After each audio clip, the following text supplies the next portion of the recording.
this all morning. Up in the hill, but up and down. I've been right around the corner, but I'm afraid of reaching out. If I show without. Hey everyone, welcome to the newest episode of On That Note with Parker Whirling. I had an amazing time with my next guest, who is an indie rock band based in Los Angeles, California, with roots in Kansas City, Missouri. They have a new album out right now called It's a Dream, came out June 10th, and it's a total banger. Every song is a bop. You have to check it out right now. Before we get the episode started, please make sure to like and subscribe to the podcast on Apple Podcasts, YouTube, and Spotify. And don't forget to follow me at Parker Whirling and at On That Note _podcast on Instagram. And on that note, please welcome Hembree. Before we start the episode, I want to tell you guys about something new that I've been drinking called Up to Good.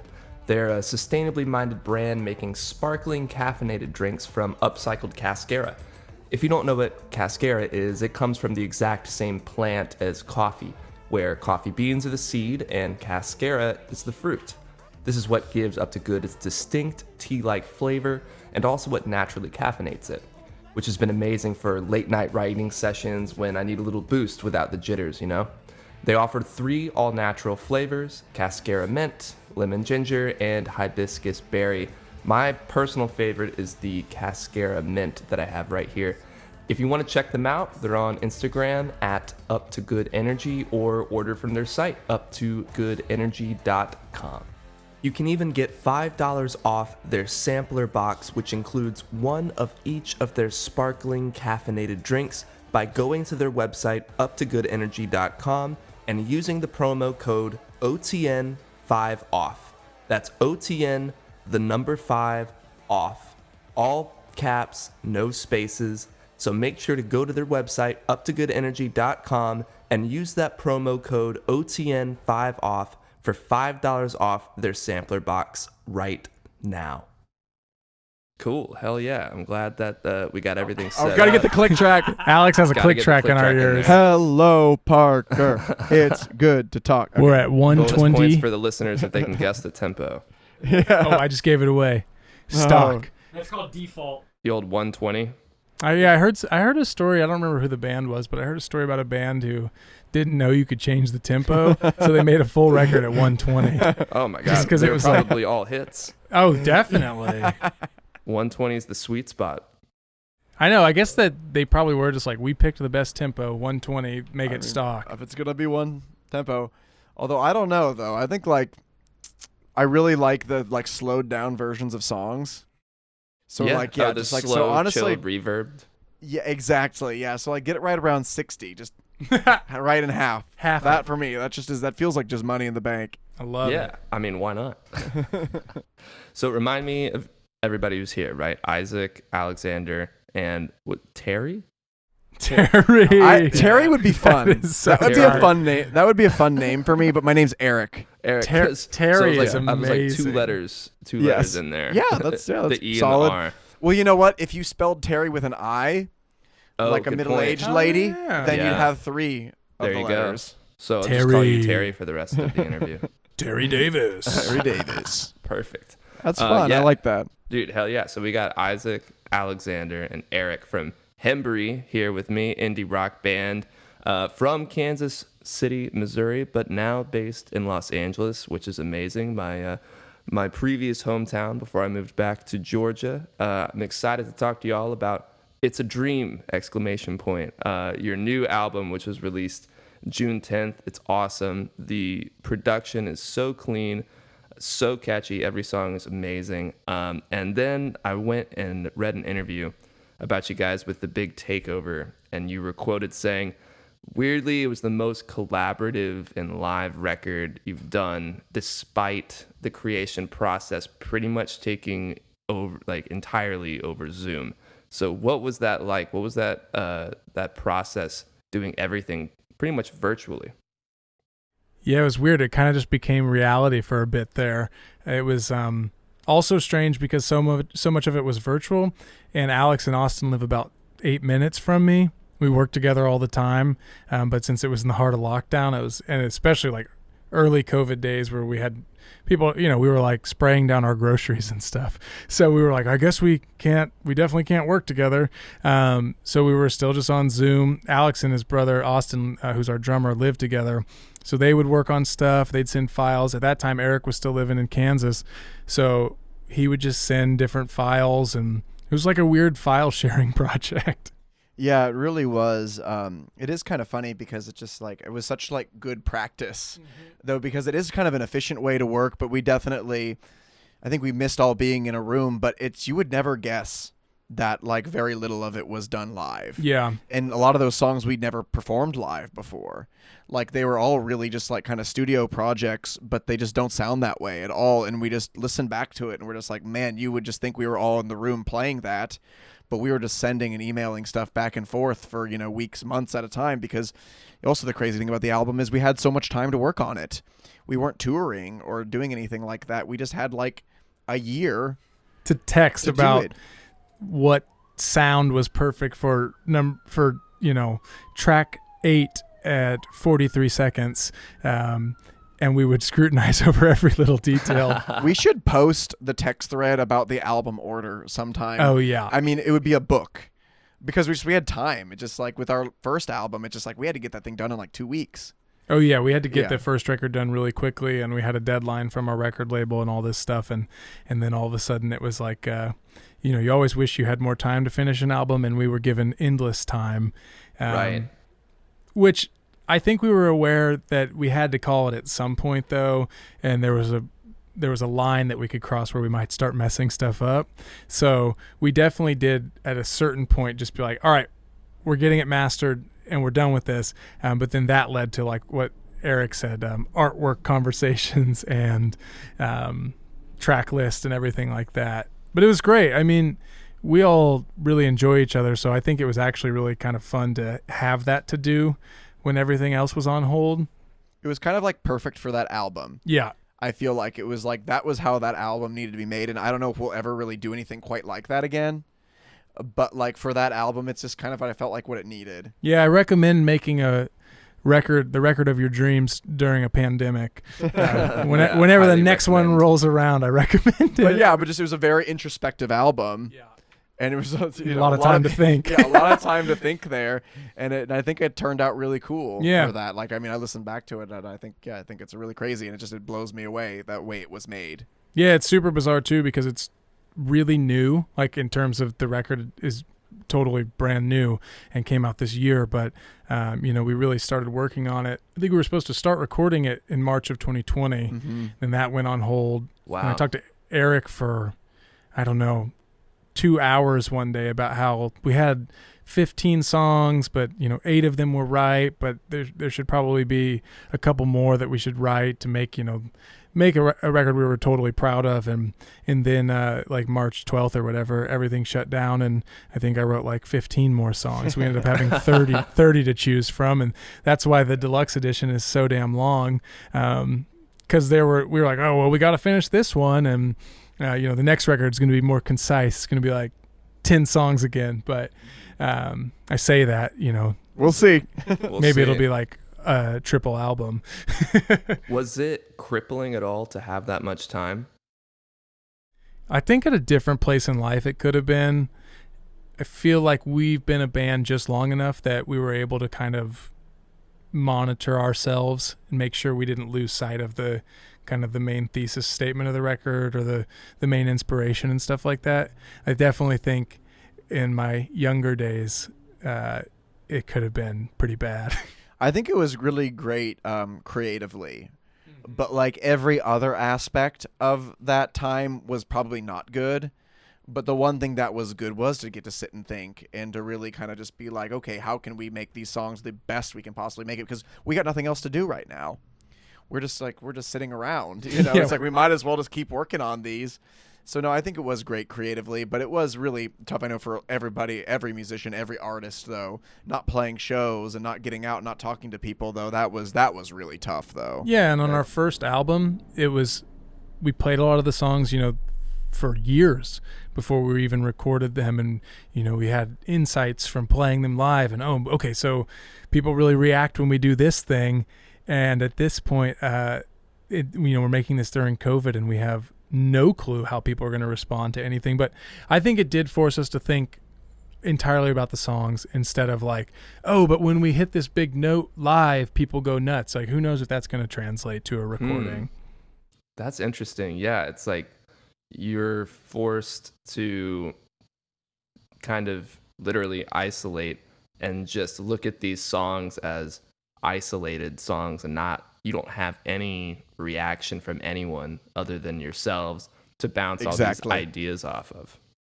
Yeah, we only had to make ourselves happy with it. Yeah, so it's like kind of like a record we made for ourselves. Right. Which is kind of cool because, yeah, like we are so informed because we love playing live. Like we are very much a live band, and it was kind of like a really cool exercise.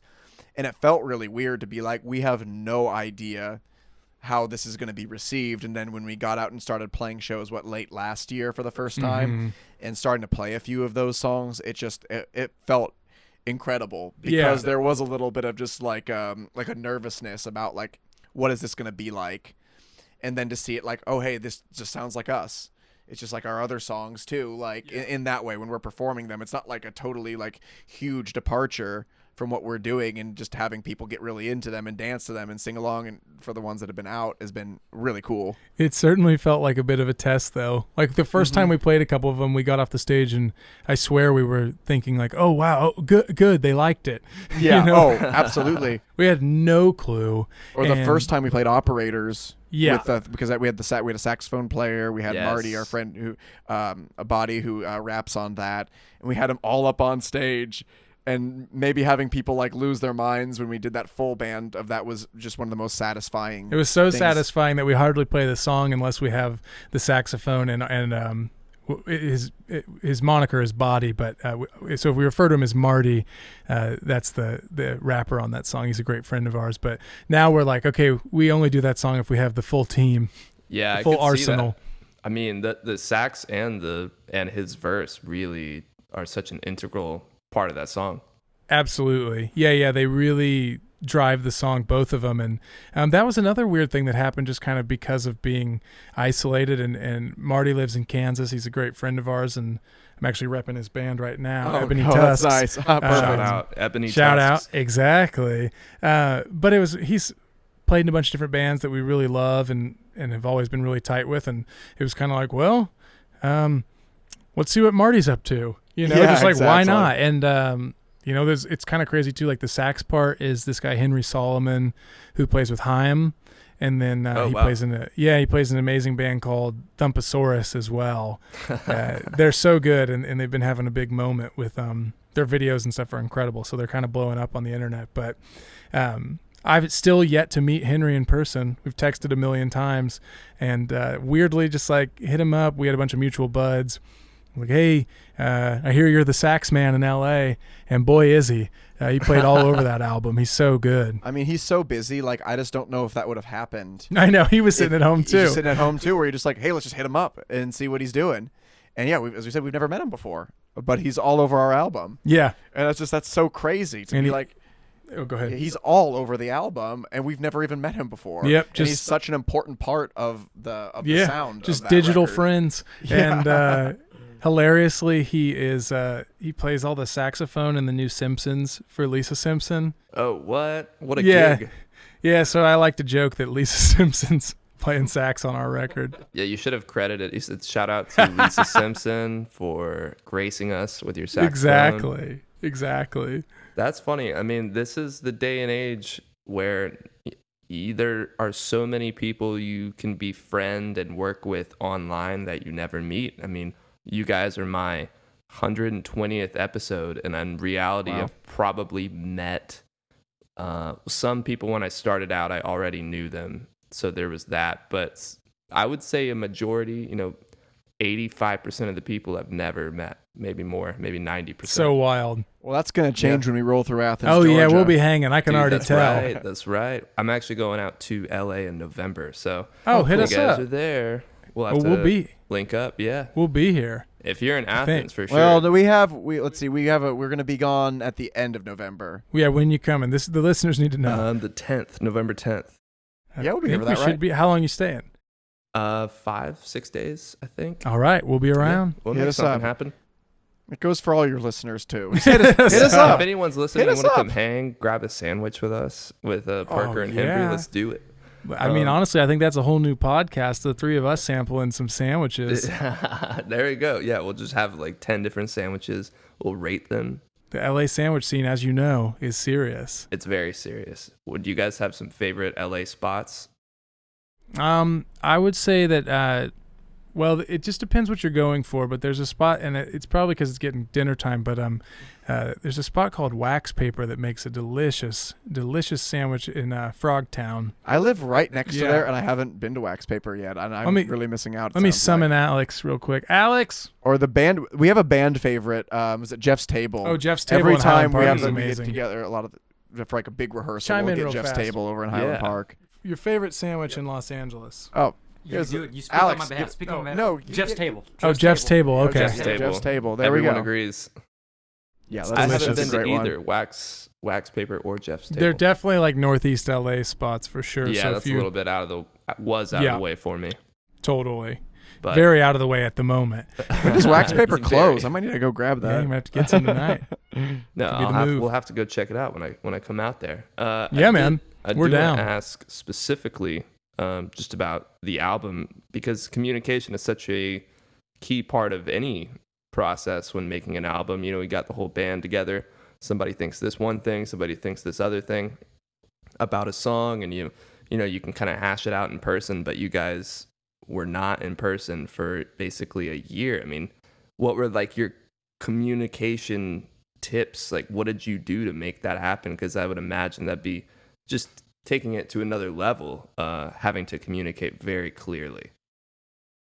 Yeah, what do you think? I mean, Well, we did. We were using Skype. We actually did a lot of sessions. and audio movers. Audio movers, yeah, where we would actually be present for all the sessions, and we could have we could hear all the audio, and we could even see the session on our okay. computer screens. Yeah. So we actually, I mean, it wasn't the same as being in the room, but we did have some pretty collaborative sessions that way. Where, I mean, a lot of the album, like, it wasn't.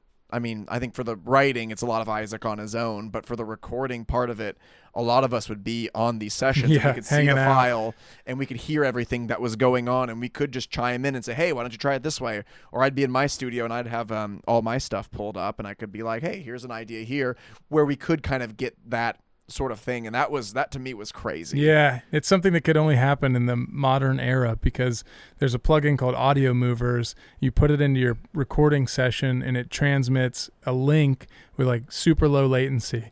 So everyone could listen pretty much in real time to like even the drum tracking. So we did drum tracking in person and it was still like pre-vaccination. So everyone got tested and we were wearing masks in the studio and it was like super clinical. It felt way more like we were working in a lab than Yeah. ever before.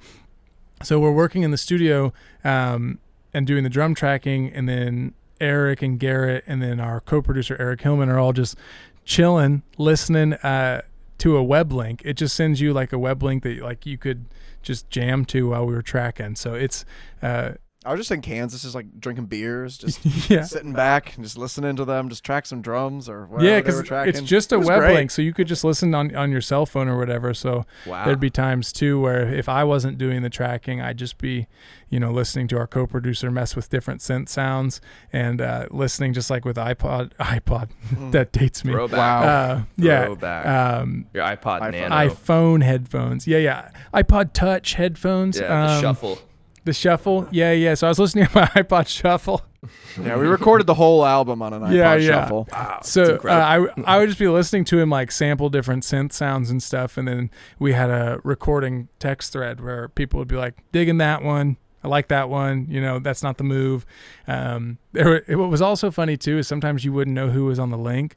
So like Eric Hillman and I would be the co-producer, and a good friend of ours would be working really closely on it.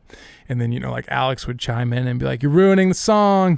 Like, dial it back, get it closer to the original demo. So that was always funny too, because you'd be like, oh, I didn't even know you were on here. Can you see who it is? And well, he would text in the text thread. Oh, okay. So yeah, it was very funny. It was like working for like a Hembree corporation, and we'd all be on our team meetings. That's so funny. Yeah. Yeah. Everybody's getting on the Zoom link. Yeah.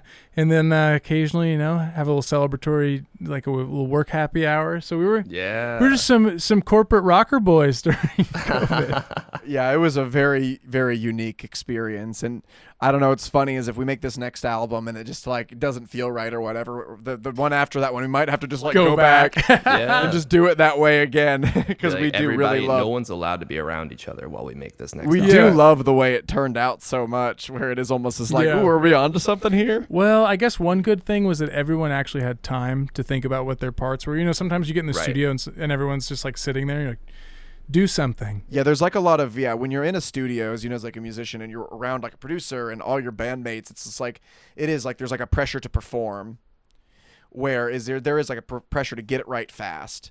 And that was so awesome about being in your own space there is like, hey, it's just like I could mess around with a keyboard tone for an hour if I wanted to, and nobody's just like, dude, come on. Like, they don't know. Yeah. how long And I spent you're on also that. not burning studio time. Yeah, exactly. Or I could be using like a garage band preset, and they could be like, dude, that sounds awesome. great, yeah. And they don't even know. You have no clue. You Like, know, dude, like, that was like a $3,000 keyboard. yeah, Right and they just, there. nobody knows. Nobody knows. But yeah, that's like a really fun thing about that is there was like no judgment or no performance anxiety with that. It was just no very- pressure. Yeah, that felt really. I think that was that's kinda maybe cool. one of the best parts of this record is there was zero pressure, and it was kind of like, okay, well, whatever, try whatever you want. You want to put a freaking mandolin on this song, like just try it, see if it works, So it was really good for us, I think, to just like feel free to explore, as much experimentation as possible. Yeah, and the album is so clean and crisp. Thank you. Well produced. I mean, what are some artists that you guys look up to in terms of like really solid sound quality production? Because it just seems like you guys really were going for squeaky clean production, and sometimes people say that in a bad way, like there's not like, I don't know, that dirty. It's not raw. Yeah, so I wouldn't say that. I just mean everything sounds like you can hear every tone. Oh, know what I thank you. mean? Yeah, like intentional. Thank you. That means Right. I really appreciate it. And yeah, modern producers very into like Ariel Rechtshide's production. So he's done like Vampire Weekend and Haim. Yeah. Like we actually tracked at About that. to drop some producer names Yeah, for you. exactly. Do it. But on this album in particular too, like I was super influenced by Talking Heads, which is every indie band goes through their David Byrne phase for sure. Right. But even like Tom Tom Club and Talking Heads adjacent, super influenced by new wave and stuff like that. And then I'm trying to think of other. Like for modern production, I don't know. I think like Kevin Parker from like Tame Impala. Yeah, definitely. Yeah. Definitely informs some things there. Like we really kind of like a lot of the production on like a lot of the new 1975 kind of stuff that they Yeah, do. they're Yeah. really, really good Yeah. producers. I mean, yeah, and a lot of credit for it sounding so clean is our mix engineer Joe Vashano. Yeah, is just an absolute Joe is a mix monster. Yeah, ears of gold there. So like he can, because sometimes when we do that, it is a little bit of a mess, and he just really just makes everything shine, and he's just got a gift for that. Yeah, and he's a straight shooter too, so he'll tell you if it's not working. And He'll tell you to retract something. Yeah, if he yeah, doesn't he- like the way something sounds, you retract that. Yeah, he'll and text that's me. awesome. There's a song called "I'll Be on Time" on the album. It's like a real chill ballad, and he texted me, "What's up with I'll be on time?" And I was like, "What do you mean?" He goes, "Doesn't sound done." I was like, "All right, I'll recut it." But I love that because we know Joe really well. He's a really good friend of ours. So like Right. that is totally something we welcome and really value that he puts all that effort in. But yeah, some hilarious Joe reactions to some songs. One time he called me and just said, "What did you do?" He goes, "What did you guys do?" And I was like, "What do you mean?" He's like, "I don't know. And this was a cover song we did that Joe was mixing for us. And we were admittedly just like drinking natural wine in the studio and having a blast and probably throwing too much on there. But I just love that. That's my favorite mixer quote ever. What did you do? I love how specific he is. Yeah. Yeah, he's like the Rick Rubin of mixing. He just is going to tell you if something feels right or if it doesn't. Right. Yeah, Rick Rubin's the man too. I was Oh, just the talking best. about him with who is Jordan, my last guest, and Nice. something who I really appreciate about Rick Rubin, and Kanye said this, was like, he's not a producer, he's a reducer. Oh, that's cool. I honestly, I really prescribe to that, just to being like, especially for me sometimes, is like when Isaac has been working for a long time and he comes in with these sessions and it's just like, okay, what can we take away from this? Totally, because you're And just throwing all your ideas out. And that's very Rick Rubin to do that, where it's just like, especially when you get in later in the process, where it's like, okay, the demo's done, or you've already put hours and hours of work in it. And more often than not, the solution is to take things away as opposed to add things. Yeah. When there's just already a lot going on, it's like, okay, we don't need this. Or if you take this out here and then it comes in here, it's going to be a lot more powerful or impactful. Yeah. And that's definitely like, that's like classic Rick Rubin. And that's always something I always think about every time I listen to a song. I feel like there's a weird confidence that you get when you're finally okay with like just having the vocals and drums and bass playing.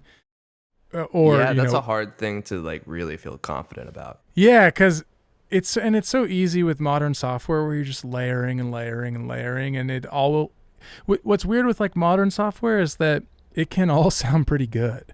Like you can keep adding stuff to a track and piling things on, and like especially digital stuff. Yeah, with digital it's so stuff, clean. it's so clean, and the software's gotten so complex that you can pan everything into every little corner of the headphones and make it all fit into the track.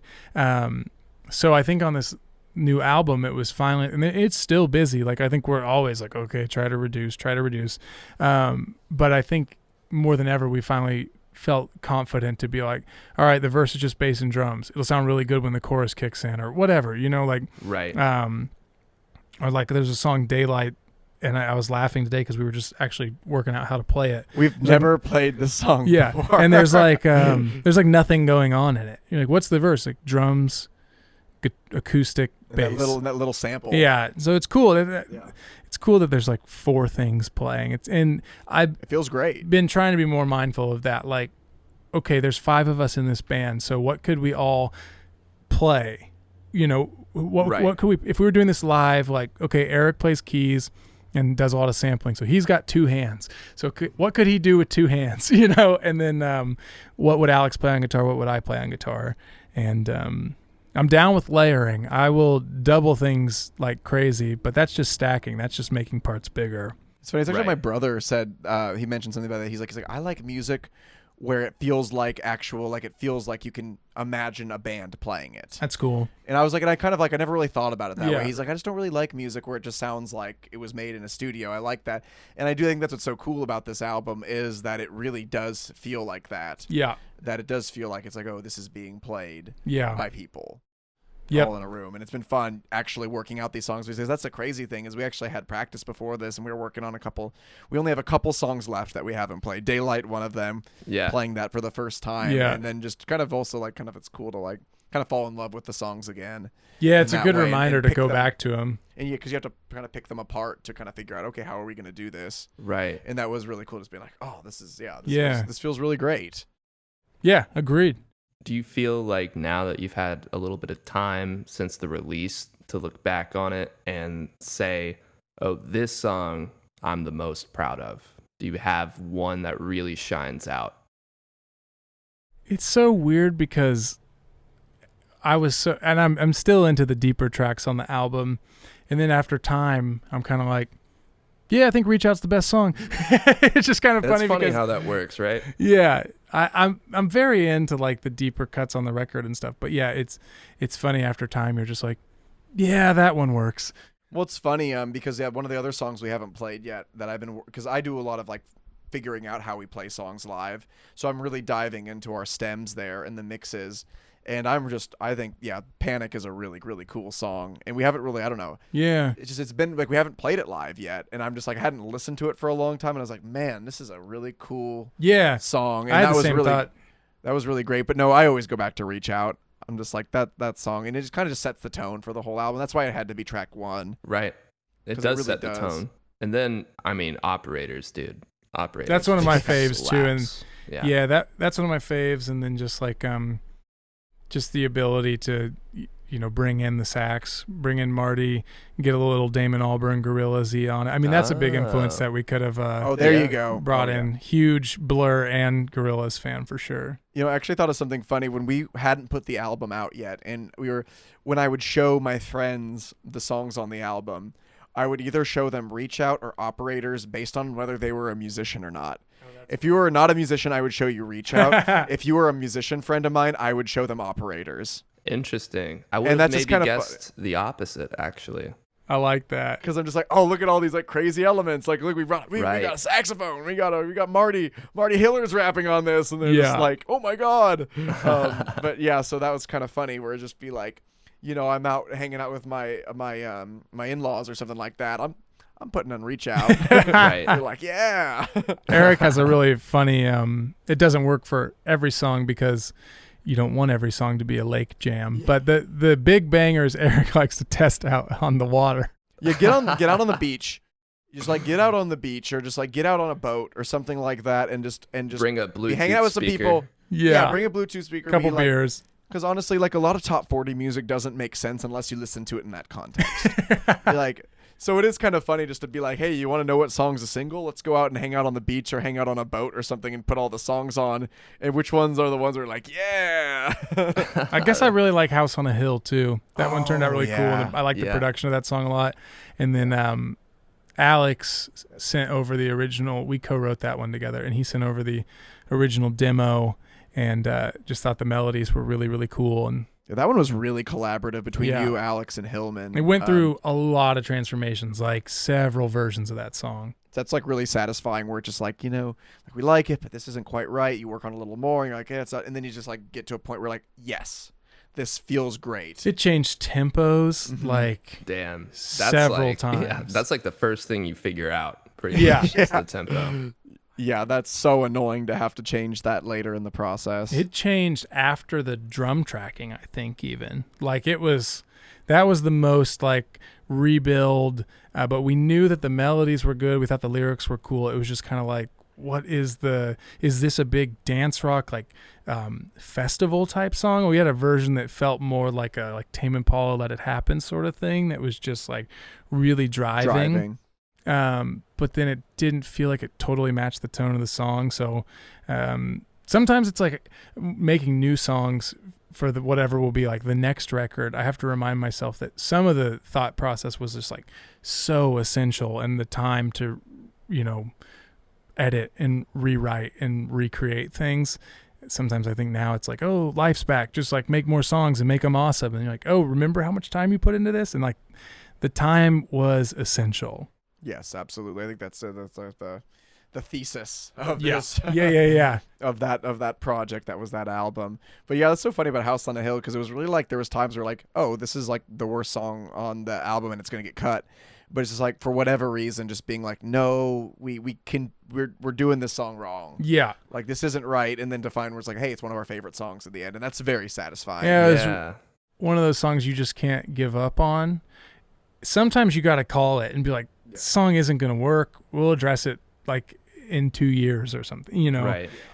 But that one, we just felt like it was going to get there. We just had to keep chipping away. Give it some extra love. Yeah, exactly. That is kind of how I feel about it. Chipping away, almost like what do you call it? Sculpting. Yes, absolutely. But it's funny because sometimes you're writing a song and it's like you have the big block, the concrete block or whatever, marble, and then you hit it once and it's like everything. It's like the statue appears right there, and you're like, I know. Whoa, this is crazy. Like I don't have to touch a thing. As a songwriter, those are like gifts. Yeah, those make you religious. You're like, oh, yeah, all right, there's exactly. a God out there. Because I was just given this song out of nowhere, and it just appeared.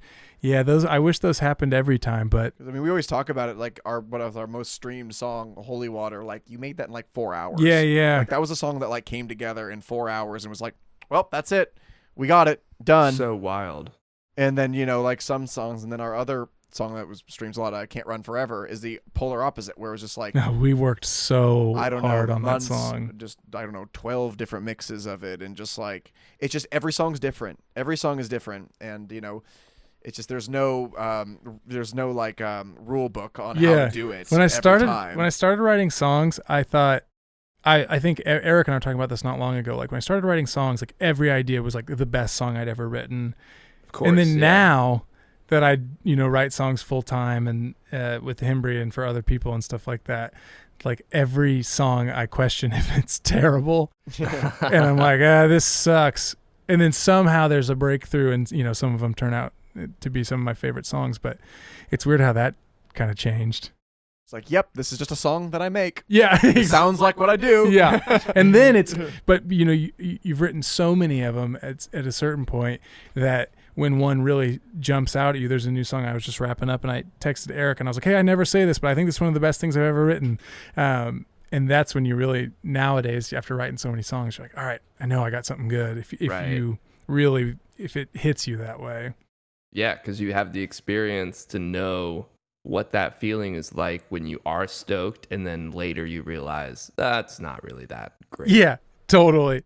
You like come back the next day, you like wrote it like, a little inebriated the night before. Absolutely. Yeah, you're like up till 3 a.m. just Yeah. like you got it like that, like on loop. Exactly. Around little it's the things, loop then you... that will kill you too, because Yeah. you're like, oh man, this rocks, because you just keep hearing it, and then you turn it off. You come back from the bathroom and you play it again, and you're like, oh, What? I know, it's insane the clarity you get by leaving for like 2 minutes. You can step outside and come back in and be like, what was I even listening to? Like, Right. This doesn't work. Yeah. Oh man. Yeah. When we first started Hembree, Garrett and I worked at this bar, and one of us would like clean up and close the bar, and the other person would go pick up a case of beer, and then we would go do demos. And those were some of the funniest sessions because they totally were like what you said. Like 3 a.m. we're like, yeah, this is special. This band's gonna do something. And then 11 a.m. you're like having some toast. You're like, this is terrible. What did you do? Yeah. Like the vocals are pretty out of tune. Right. But you get those ideas out at least, Well, yeah, because you're like, you got to I go don't know. through that. That's how the Rolling Stones did it, right? 3 a.m. Sunset Sound. Right. You're like, I watched Get Back, the documentary. I know how it goes. Exactly. Absolutely. We all just got to go baback to our mansions and have some tea and Right. Exactly. really just get really mad at each other. Exactly. I was watching some of your music videos today, and they are just like your music, very well done. They're all crisp and clear, and I love the concepts. I especially love the Live on Joshua Tree thank you. videos. I'm a little biased because I love Joshua Tree. It's a beautiful place. Yeah, it's amazing. So when it comes to doing these music videos, what's your typical process like with creating? How long does it take maybe from conception to release? Yeah, so Alex and Austin are videographers, so they do that awesome. kind of on the side from the band, and they have this sounds funny to say, Alex is standing right next to me off in the shadows over here, but they have strong opinions about video, which is good. I mean that in a good way. And then my wife is actually like pretty involved in she's incredibly involved in kind of all the creative direction and merch and artwork, and does all the artwork and all that. She's an amazing graphic designer. So she's actually very involved in the creative process with the visuals. Everything and stuff like visual that. in the band. She is very like the lead on. Yeah. And so that includes a lot of the videos too. Yeah. And, like all of our merch, all of our album art, So single art. It's Drew does all of it. Yeah, so it's a lot of honestly like we did several meetings with Alex and Austin, my wife Drew and I, and then on those Joshua Tree videos, that was with our really, really good friend Sam Finley. He actually directs like a lot of short films and stuff like that, and doesn't really work in the music space, but he's a great bud, super smart guy, and we'd always been talking about doing something together, so we finally made it happen. But that was like a crazy collaboration between truly like really good friends. So Sam directed Drew helped kind of come up with all the concepts of it. Austin found the location. Austin's girlfriend is an amazing stylist, so like she styled the video and stuff. So it's very in-house. We're very self-contained. As you That's notice, awesome. I don't know if a lot of people know that's not always how bands operate. You kind of take it for granted too, because people are like, okay, well, we need this and this and this and this, and you're like, I'll just call my bud, or Right. Or we'll just do it. yeah, exactly. So then the other videos we did with this really awesome guy named Coco, and he's Coco? like Coco. He's like 23, little film phenom. He's from France, and we met him at a show. And I always tell people it was hilarious too, because he came up to me and was like, hey, I just moved, or I live in LA too. I'm finishing film school, and we should make music videos together. And he did Operators and It's a Dream. yeah, he did Operators, those two and It's videos. a Dream. Yeah, dude. Operators, that video was great. Just looks Yeah. like y'all are looking fly in your Oh, suits. thank you. The location was sick. Yeah, I yeah. shot that down in Fullerton. Yeah, in Fullerton actually, Yeah. and then Coco basically just like sent us his reel after this concert, and we're like, holy shit, this kid is so good. Yeah, you Wow. never know. Yeah, and then he has a whole crew that he rolls with, and we started hanging out with them, and some of his buds have like shot some promo stuff for us, and it's like kind of a little art collective or something. All these people that we kind of know and trust, and really dig what they do. That's awesome. You know what's funny is when I watched now I can't remember which one it was. But Sydney Park. Yeah, Yeah, that's Sydney's a starring friend it. of ours. Yeah, Yeah, It's a dream. Yeah, that's I It's met- a Dream. Yeah. I met her years ago. No way. At one point, she was dating like a friend of mine at the time. that so is I some just, like, small world I stuff. know, yeah. And my best friend is a photographer and took a bunch of photos of her. That's technically how I met her, actually. No way. Um, Your best friend probably knows Austin's girlfriend, because we met Sydney through Austin's girlfriend, Emma, and her stylist. who's Sydney's stylist. And so Okay. then, I'll yeah, ask we all hit it off, and Sydney's rad. She's super cool. Super cool for her to do that video with us. Yeah, no, that turned out so well too. Thank you. Everything about it was sick. I love when they're all partying at the end. Well, here's one for you too. So we were all supposed to be in the music video, and we had just done some shows with this band called the Rex, and yeah, they're great, and they're super cool, and we had the best time ever. Like, the shows were amazing, and then we all got COVID. Like the whole No. So we didn't get to, so we couldn't be in the video, but it was actually kind of cool. Yeah, we were supposed to be in the video, so then we called our buddy Zach Pugh, who plays as he self-titled, or as he appointed himself, Sexy Priest. Yeah. Sexy Priest, yeah. Yeah. Because I was supposed to be Isaac. I was supposed to be the priest and Yeah. marrying Sydney and Clip, and then The band were supposed to be all those like kind of little characters in the background, and we were going to be Right. the focus, but then we couldn't do that anymore. but instead we just had Coco called Jerry Polito. Our guy Jerry, because if you notice, He's in the Jerry's Operators Operators video. as well. We just liked yeah, him I was so gonna much. ask you. I was like, who's the older gentleman that's been making the rounds in your music? It's just videos? Jerry, man. we love him. We just had like the best time with him, and we're just like, we gotta bring Jerry back. He's the biggest Beatles fan you'll ever meet. Yeah, and he was just I like, need to get him on the podcast then. yes, He oh, would he do it. will, yes, make it. Yeah, it might be like a 4-parter. But yeah, he was just like, we're like, there's a good chance you'll see him in another video someday. We just love the guy. Jerry's in the Hembree realm for sure. Yes, he's absolutely, Nice. absolutely there. You guys got a whole family tree going on. Absolutely. Yeah, Uncle Jerry. Uncle Jerry. So, having made a good handful of awesome music videos, what would be some advice that you'd give to an artist who's never made a music video, has no That's a great experience, and like what kind of things should they know? What kind of things should they look out for? I would just say as much prep work as possible. Like, yeah. Have like a really good plan. storyboard it out, concept it. Let's get Alex in here. Alex, you're a video guy. Yeah, come on. Celebrity. Yeah, You come actually on, make Alex. videos. Let's Come on, get him Al. in. Let's get Alex in here. Guest appearance, video ideas. I mean this in the most positive way. The best recommendation is aim low. Aim low. Manage expectations. Go in with the expecting to accomplish the bare minimum, and then anything above that is icing on the cake.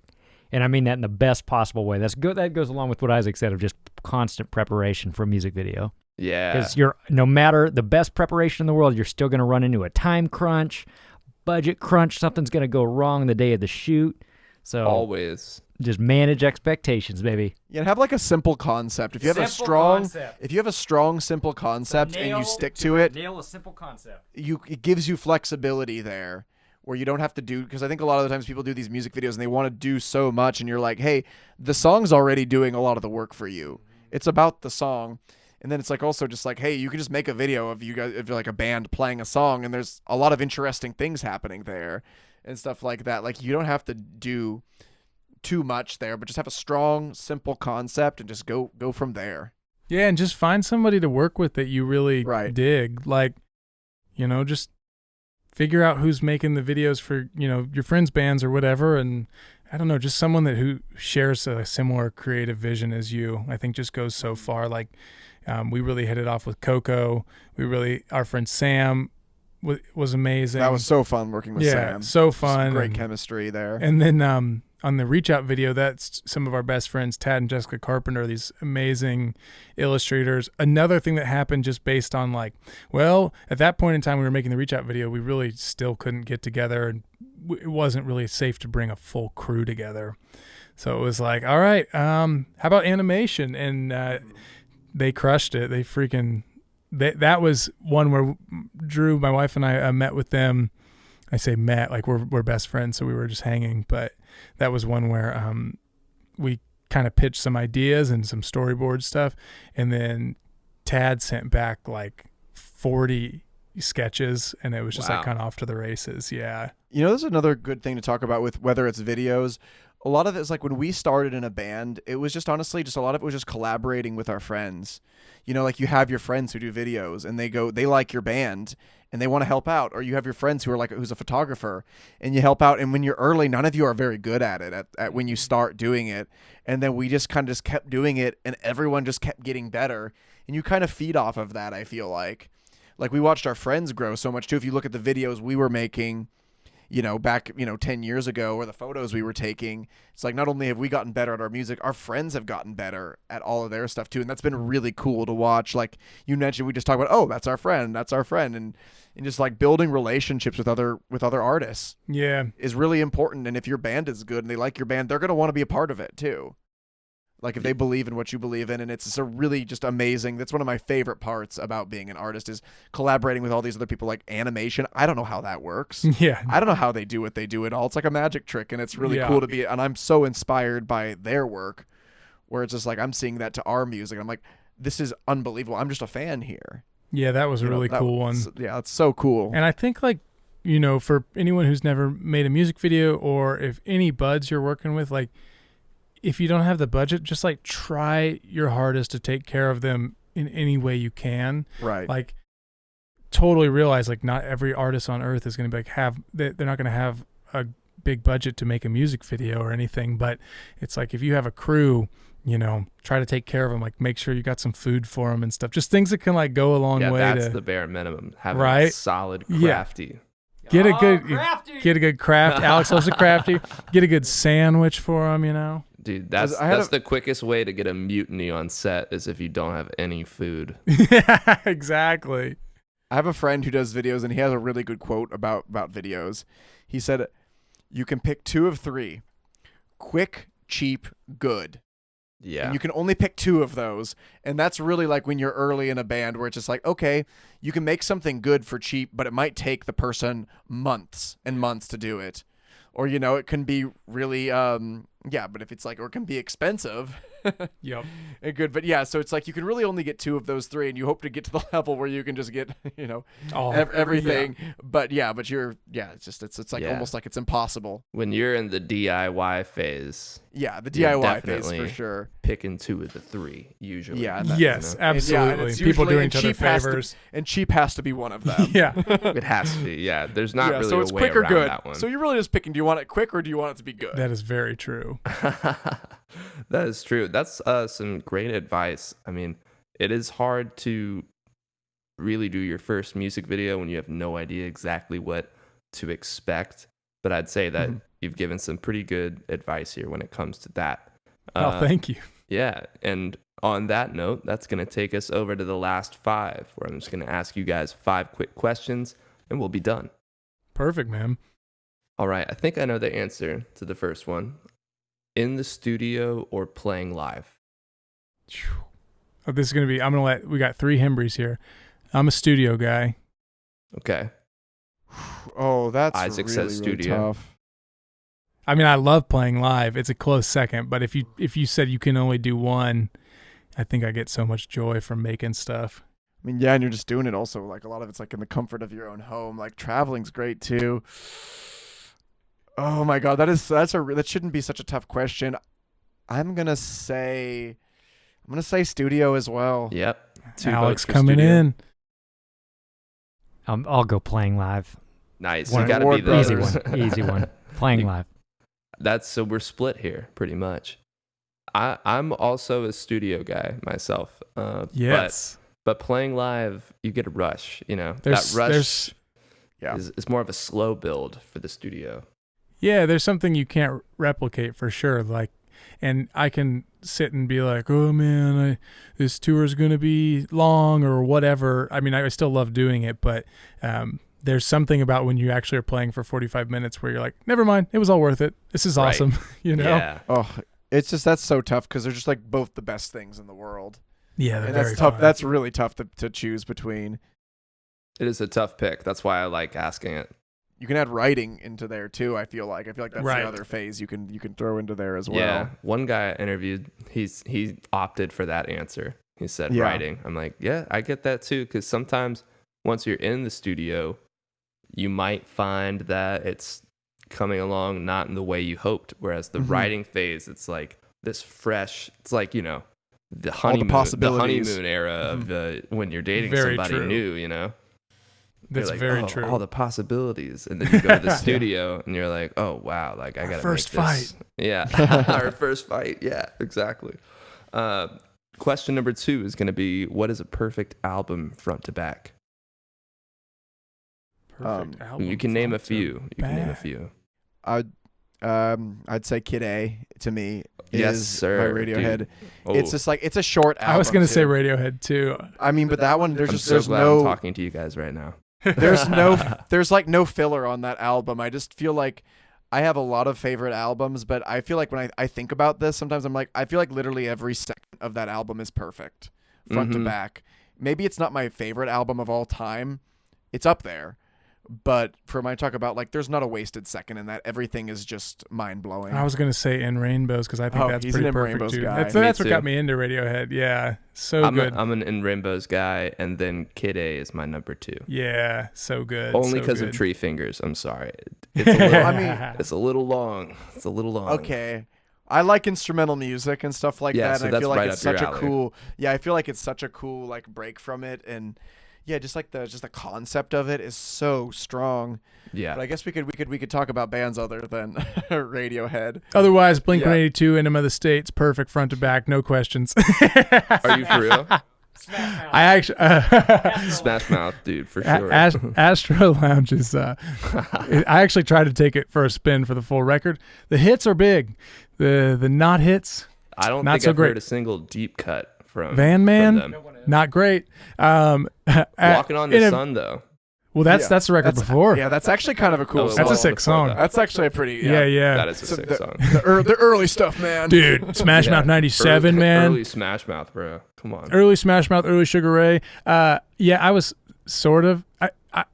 Blink 182, Enema of the State was very like it was like a formative record for Yeah, me in terms totally. of getting me into like pop music and things like that. So I said that kind of in a joking manner, but also I do think it's a very, very good pop punk record front to Right. back. So I'm gonna give them that too. Oh, yeah, okay. Another one that's very relevant right now on my all-time favorites, I think, a perfect album, Hounds of Love. Oh yeah, Kate Bush for sure. That Ooh, record yeah, is. yeah. Hounds of So Love good. is and Crazy no, album. no, you're gonna get no gatekeeping from this guy. Anybody who wants to celebrate Kate Bush right now, please do. It's long overdue. She's a musician of the caliber of like Paul McCartney, of you name it. She is that type, David Bowie or Oh, whoever. Paul McCartney, Ram. That's pretty perfect front to back. Dude, I love yes. that record. Ram is amazing. Yeah. But I'm glad Except she's getting Monkberry Moon Delight. her I'm sorry. roses. Monkberry Moon. Yeah, I'm sorry I don't to mind that interrupt. song. But I appreciate that. It just doesn't need to be 5 minutes. I'm sorry. You just don't like these long tracks, I guess. It's not even the long tracks, dude. He sounds like a hobbit, like a troll. Like, He definitely goes into character for sure. Alex Yeah. and I just saw him, and it was like life changing. Yeah, McCartney, he's amazing, but he gets a little silly sometimes. I know he's does just get having silly. fun. He just can't help himself. He can't help himself. Graceland. I think that's- that I yeah. love that record front to back. Alex, you got it front to I back. want so badly to like Graceland. The tones are kind of strange. The tones are wonky. Yeah, they're real wonky. It sounds like the piano that my grandparents have at their house, like Yeah. that has like a bunch of dust on it. Sometimes That we It's play like- every Christmas. Yeah, it's just like I don't know that I know I love that album too, but it's I feel like it's a little more dated than some of these other albums. Like it feels very much of its era because of the sounds. I don't feel like it says maybe like I mean the songs themselves and the songwriting is pretty masterful. Yeah. But yeah, I don't think the production has held up as much as that one. But yeah, No. these are your albums. These are your perfect albums. Yeah. It's perfect for me. Alex, What get in does here. Alex think? That's tough. I would have thought Radiohead in Rainbows was on my list as well. Arcade Fire Funeral, but that's more of like just a great debut as opposed to a great Yeah. record. True, good point. Too, for me. Yeah, maybe Beatles Revolver or Yes, yeah, that's my favorite Ah, Beatles album. yeah, I think that might be their most consistent or best front to back. But I would go like this is such a subjective question. I'm going to say 9 Inch Nails Year Zero front to back is a perfect Whoa. record to me.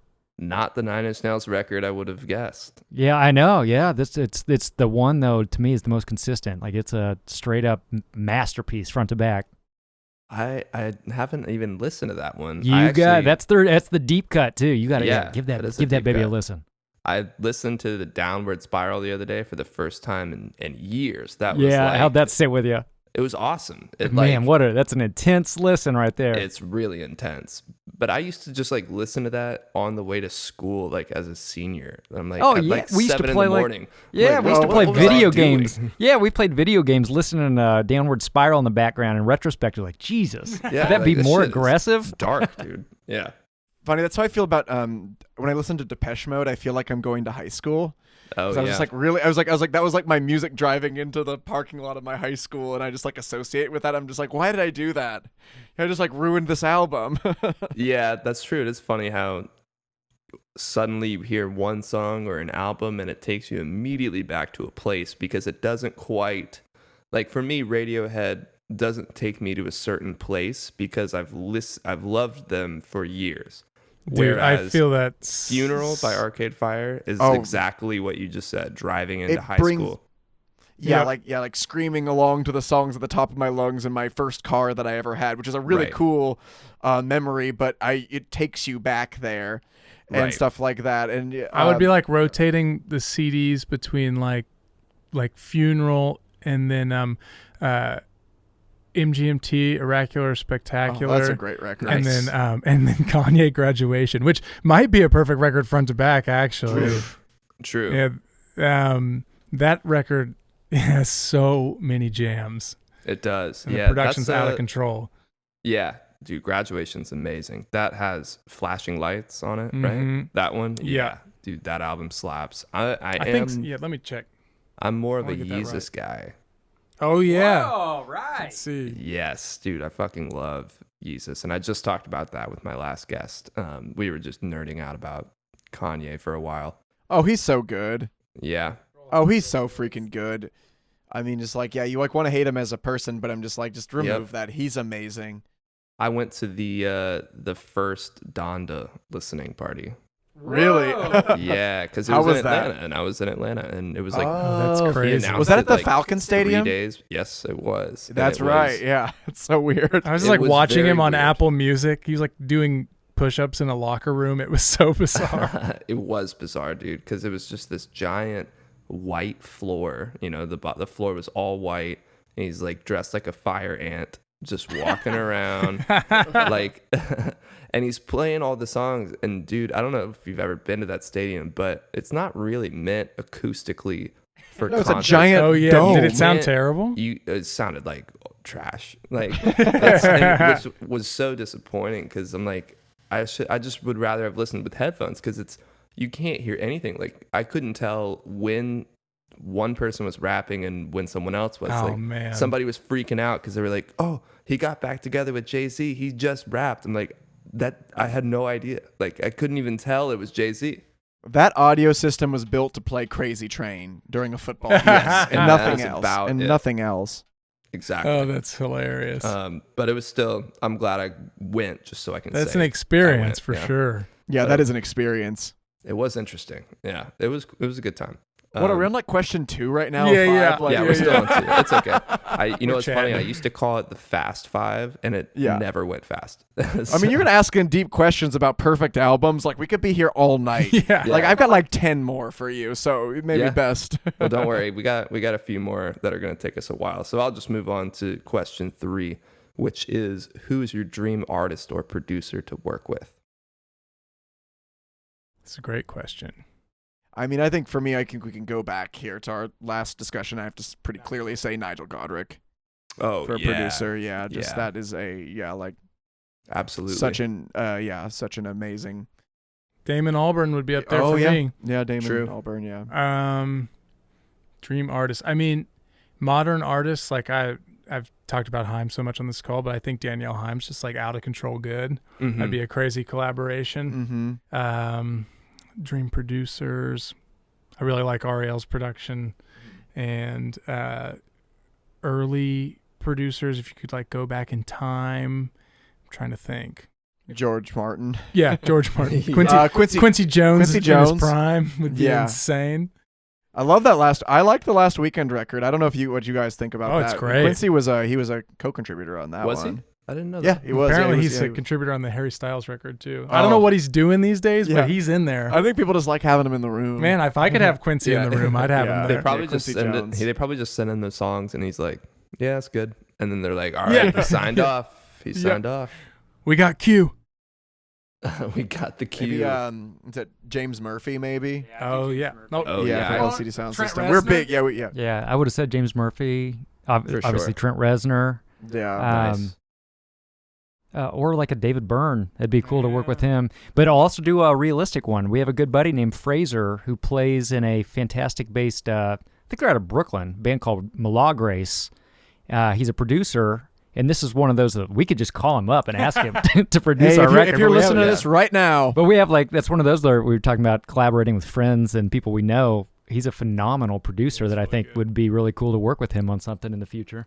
because honestly, a lot of these people we named, I'd be terrified. I would be too intimidated. terrified. I don't Like, want I to think we actually work with Trent Reznor. like. I think we would actually, we would just like. We want Fraser, not Trent. Yeah, I want We would just be like frozen, and it's so funny when you talk to a band where we like self-producing ourselves because you feel so comfortable in that space. Whereas like when you bring like these big heavy hitters in the room, it is just like, okay, you're performing for them. Right. Whereas like when it's just like, hey, it's just you and your friends and people you're comfortable with, you're just like, I feel like that's like such like a natural and organic kind of creation process. Now, nobody said Rick Rubin. Yeah. Yeah. Where's Rick on the list? Actually, Rick would be. I think he'd actually be pretty good for us. I think he would. I think us do what we want to do. Yeah, I think he would. I think he's like the right personality. That I think he would be like a really good fit for just letting us do what we do and just reducing. I want to go to his Exactly. Shangri-La in Malibu and just kick it with Rick. Dude, that would be sick. Hang out, go on his Broken Record podcast. No, that's a good pod. Yeah, it's good. It's really nice. Yeah, I really liked his interview with Tyler, the Creator. Yeah, when did that was a while It was ago, right? ways back, and his one with Andre 3000 was super interesting too. Right. Yeah, he's always asking some like philosophical questions. Some and, real like, damn, questions. Yeah, I love it. He's the man. the best. I was thinking, I always try to think about 2 or 3 artists or producers that would be really cool for the guests to work with. And Oh, that's one of cool. them would be Mark Foster from Foster the People. Yeah, I would be way into that. He's probably around here somewhere. He probably is. Yeah. Yeah. He's getting a sandwich at Jeff's table. Exactly. He's waiting for you. Yeah, he's freaking good. He's awesome. That first album, Torches, is Torches incredible. is money, man. Yeah. So like, good. it was released 11, 12 years ago. It sounds like if it came out today, people would lose their minds. Oh yeah, the Well, that's songs are like- so good. That's like Paul Oracular Epworth, I Spectacular think. by MGMT of like the same era where you're just like that record could come out Oh yeah. like tomorrow and it would Right. sound so fresh. That's amazing quality. And then the other person I wrote down was Beck. Beck would Oh. be big time. Beck / Greg Kirsten, who did Isaac's dog is named. Yeah, my dog's name is Beck. I love Beck. We didn't That's talk funny. about Beck enough on this No. one. That's actually we kind of forgot about him. He's He's a big so influence for good. sure.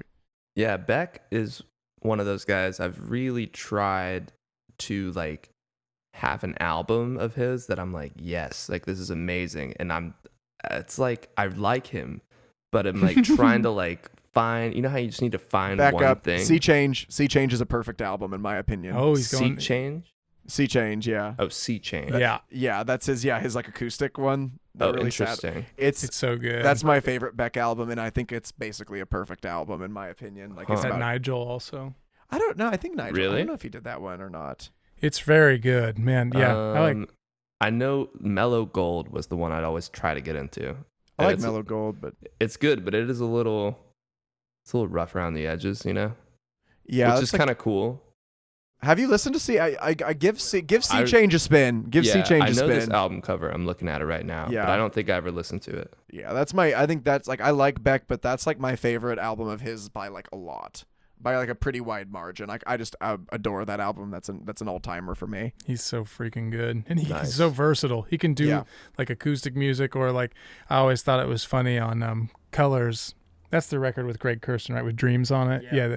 I always thought Yeah. it was funny. I felt like he straight up was like, "Oh, okay. Like they want me to do indie pop or alternative. Like I'll show you jokers. Like I'll do it better than all Right. of you." Yeah, You it's a know. great album. Yeah. Oh, Colors the has some songs good are ones. just jams. Yeah. The Colors music video I remember being pretty mind-blowing. If you haven't Yeah, seen it's awesome. out. Yeah. But yeah, okay, I'll check out Sea Change for sure because I've been wanting to like. Yeah, you might really- want to like break up with your partner first before you like listen to it, or Perfect be going through timing. some shit. Yes, yeah, like that's a downer, but I love it. No, I'll definitely check that one out. Question number 4: what's on your musical rotation right now? I've been listening to the most recent Sharon Van Etten record. I Oh, like it a cool. lot. Yeah, I love that song "Mistake" so much. It's so Gotcha. jamming. Yeah, she's awesome. Yes, I'm a big fan of Sharon- her. did I say Van? Sharon Van? It's Van, Van. thank Etten. you. Yeah, like there's another person who might be like literally right outside. Our friend Johnny lives in her old house. Oh, that's right. Oh wow. But yeah, that's actually a great question. God, I've been working so much. What have I been Al, you been listening jamming? to? I went anything? on a deep Kate Bush dive recently because I was Nice. really into on Stranger Yeah, Things, pull it up like on Spotify. having that like revitalized there. I really love that last Japanese Breakfast album. I Ooh, love Japanese yes. Breakfast. That's Yeah. one of my favorite albums I've maybe heard in a couple of years. I like the band Talk Talk a lot. I listen to Talk Talk a lot. I don't know if you've heard. Yeah, that's an all-time favorite band of mine. But yeah, a lot of 80s. Yeah, a lot of like underground 80s Love like it. post rock, I guess. Are you familiar with the band Dale Earnhardt Jr.? I have heard that name. Yeah. Okay, so then now they're known as Jr. They Oh, really? ended up That's just their shortening their name? name for yeah, it's just For, Jr. now, legal but reasons, I'm for assuming. yeah. Yes. Either way, we've been on tour with them, and Oh, by cool. coincidence, recently I heard a song on the radio that my brother Austin, drummer in Hembree, we fell in love with, and it was by an artist named PJ Western. So we went and saw him down the street, played at Silver Lake Lounge, and we recognized the guy. Kind of an empty room, and come to find out, it's the solo project of one of the guys from Dale Earnhardt Jr. This is a brand new thing he just launched. The band's called PJ Western. I've got that on heavy rotation right now. Ah. I think there's only 3 singles out, and it's so much fun. Very cool stuff. Nice. Yeah, PJ Western. I'm gonna cue it PJ up for Western, later. yeah, it's great. It's real fun. Oh, we didn't talk Kendrick Lamar. I Yeah, loved. his new I know record's there's some. amazing. I like heard that album and I was like, well, this is gonna be like the album of the year, and I definitely got some mixed. People said some mixed things about it, Production is Yeah. so insane. and I was like, Production's crazy. my mind was blown. I liked the second half more than the first half, which is you never have with modern albums. It feels like that's one I really just was like, I just dove into that one and just absolutely loved every track on that. yeah, it's Yeah. amazing. Like, yeah, I love What's that. your I love What's that your album. favorite? I feel like that's a very telling question because Ooh. the album is so all over the place, Oh my gosh, here, I'm gonna pull it up here just so I or can, even a top 3. Oof, gosh, what is hold on, let me see. Because I really like the end of it. Let's see, which one did I like? I like Rich Spirit a lot. Yeah. Oh, I loved We Cry Together. I thought that was like nothing I've ever heard in my life It's before. pretty wild. It is Like wild. that yeah. song, like just like it fucked me up. You know, like I was like, this is like nothing I've ever heard. and I was just like blown away by it. I've listened to that one a whole bunch, even though it's like it kind of messes you up a little bit. See, I don't understand how you could listen to that a bunch. I'm just bummed. I'm just bummed by the end of it. But it's just like, it's so cool. It's just like I don't know, like a song in the form and how free it is and how open it is and how emotional it is.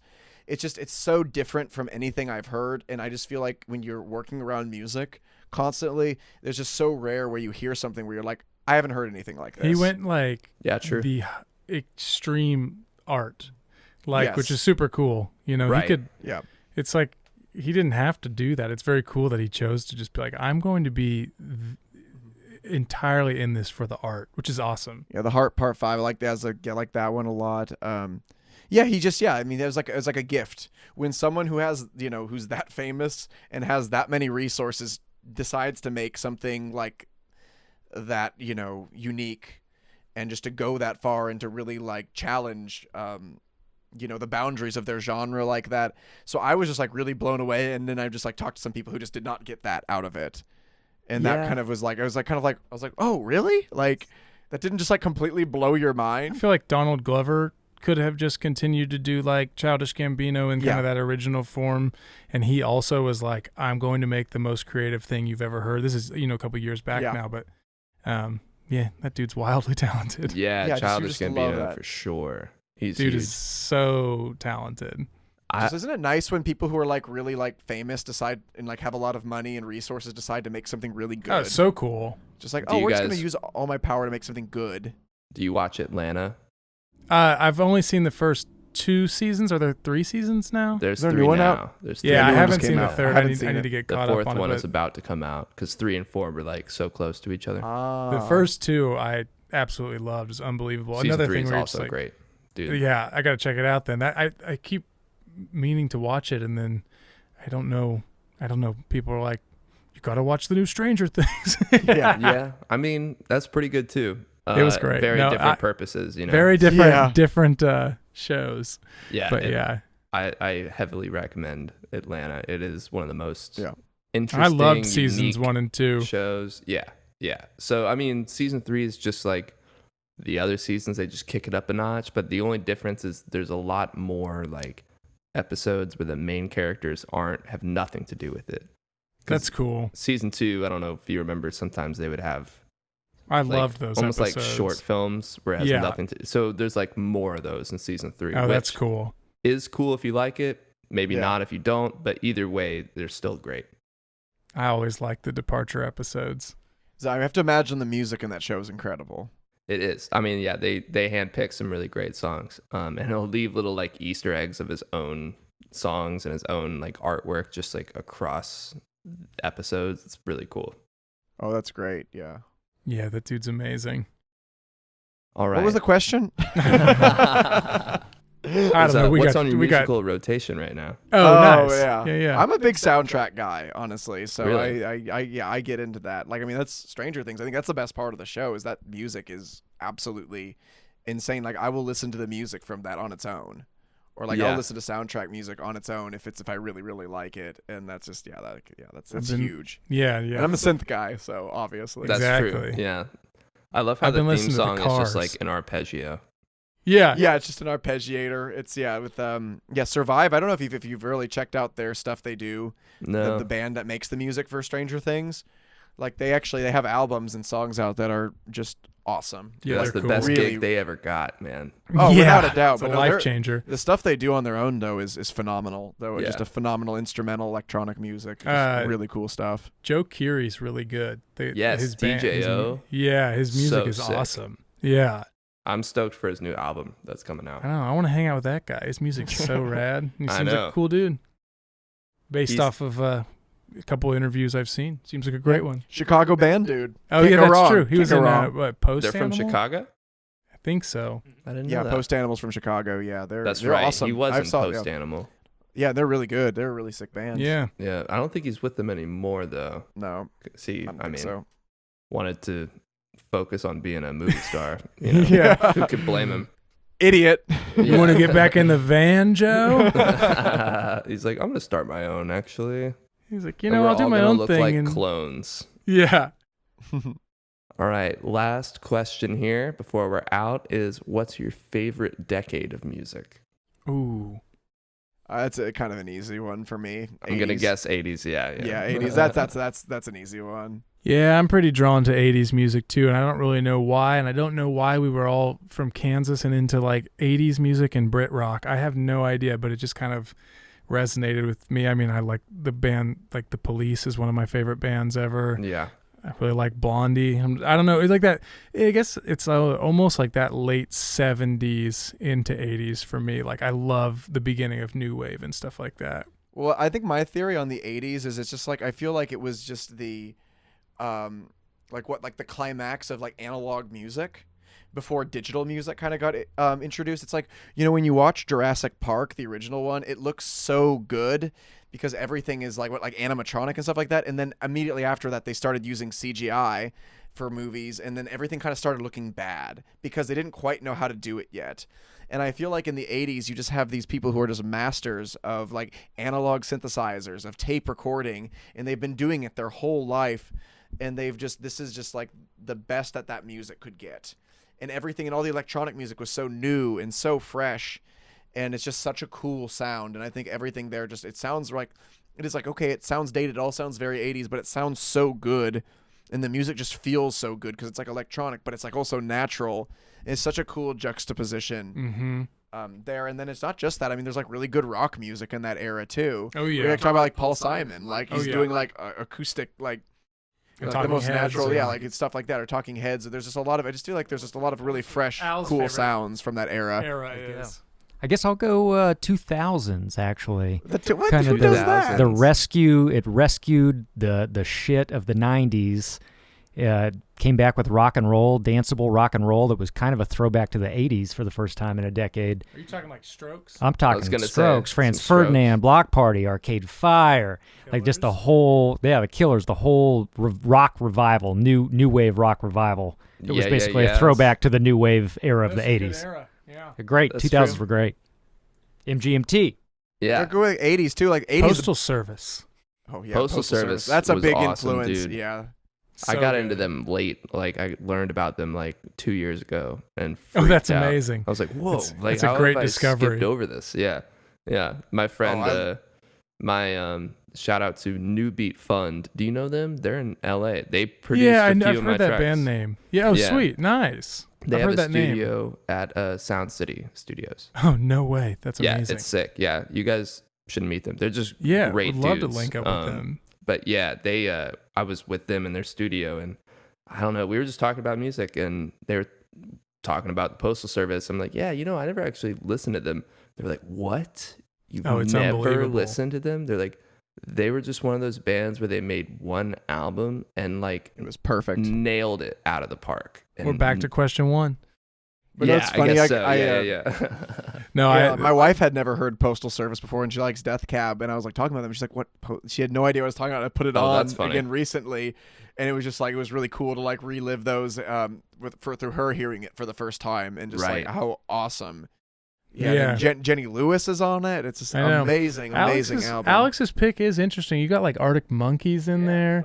Well, the problem with the 2000s is like I feel like the pop music is really not good in that era where you think about like butt rock Yeah, and things like that, and just like some of the stuff that was popular is just really, really totally. bad. But there is a lot of like really cool things, or like Elliott Smith or something like Right. that. Like Ooh, yeah. there's really, really cool things that were yeah, not yeah, like yeahs. yeah, Indie things that rock were pop, like Yeah, was indie huge. rock. It's the birth of indie rock, of Montreal, Bright Eyes, The Faint, Saddle Of Creek, Montreal, from Athens. Athens, yeah. Oh, that's right. REM. Oh, that's R.E.M., an REM also from all-time Athens. Big all-time time. band. Oh, Collective Soul. Apparently, Alex chiming in. He didn't say it too loudly over there. Is it is Widespread Panic from They are. Athens They too? are Yep. from Athens. That's see for a town that size, What a that's scene. insane. Dude, and Deer That is- Hunter. And yeah, It's crazy. that's Yep. wild for a town that size to have that many. Because like we're from Mhm. originally from Lawrence, Kansas, which is a very similar town, Right. Athens College Town, and like We got some bands. amazing, We got the Get Up Kids. amazing. Yeah, Get Up Kids and Appleseed Cast And the anniversary was pretty big for a anniversary minute. for like the emo scene there. Mhm. But like There were a lot of bands that got signed in the early 90s, like before, we were doing music for sure, but that got signed to major labels like in the grunge era.